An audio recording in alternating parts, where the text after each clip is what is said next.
Welcome to my 25 days of Christmas. Day 14, applesauce. Now we're not talking about the jar of applesauce that's at the back of your fridge and has been there for the last couple of months. We're talking fresh, cooking apple, cut with Pink Lady, a perfect accompaniment to a stunning rolled porchetta. Let's get it.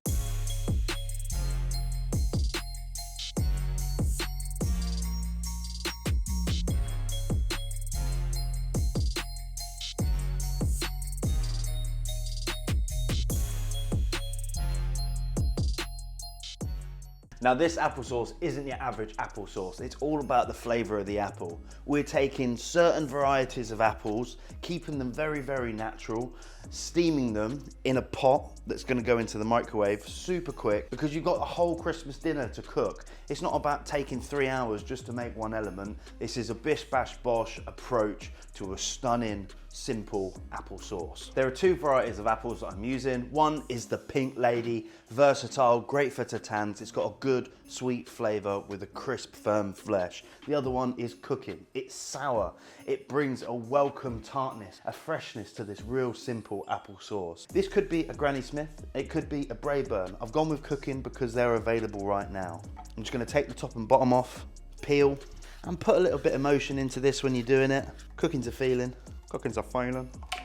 And then you just take the cheeks off. What do I mean when I say cheeks? I mean the 4 cheeks, the 4 semicircles that are around the core, so you don't have to pick the seeds out. Now try and take any knots and bruises off of your apple. The cooking apples will probably be more prone to have them. This isn't a recipe that you need to weigh out. I've gone for 3 Pink Ladies and 2 of these big cooking apples, just because I can see by eye, volume-wise, once all those apples are peeled and cheeked, they're gonna be about the same volume. If your Pink Ladies are hoofing and your Granny Smiths or your Braeburns are small, then just sort of look at it, man. You want half and half, basically, is what you're looking for. Now, if you like your applesauce a bit sour, then go for more Granny Smiths, cooking apples. If you like your apples a bit sweeter, then just stick a few more Pink Ladies in there. Now, I've got my container filled to the brim.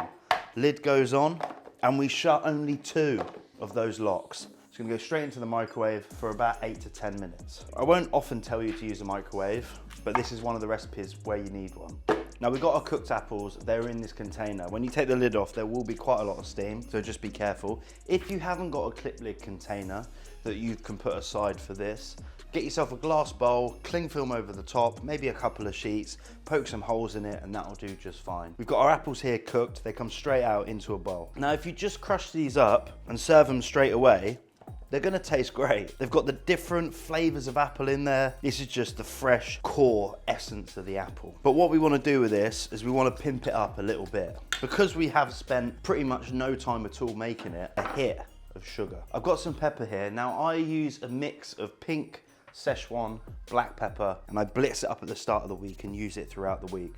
If you just got black pepper, that's fine, but this for me is a little bit more fruity, so that goes straight in. We're gonna add a little bit of lemon, just to balance that acidity a little bit more. Add more if you want more, less if you want less. 1 cheek for me goes straight in. Salt kills freshness, so we only wanna add a tiny amount, just to balance. Give that a good mix. If you make this, put it into the fridge, cling filmed, in a cereal bowl is fine, just so you've got enough space in your fridge. That'll last a good 3 days, maybe 4 if you're lucky. If you wanna get this done in advance, which you shouldn't do really because it doesn't take that much time at all. You can freeze it and then you get it out on Christmas Day or Boxing Day, Christmas Eve, whenever you're having your big pork or ham, gammon sort of feast. Stick it into a ramekin, bang a spoon in it, and that's stunning, fresh, super simple and quick applesauce with the flavor of lemon and pepper.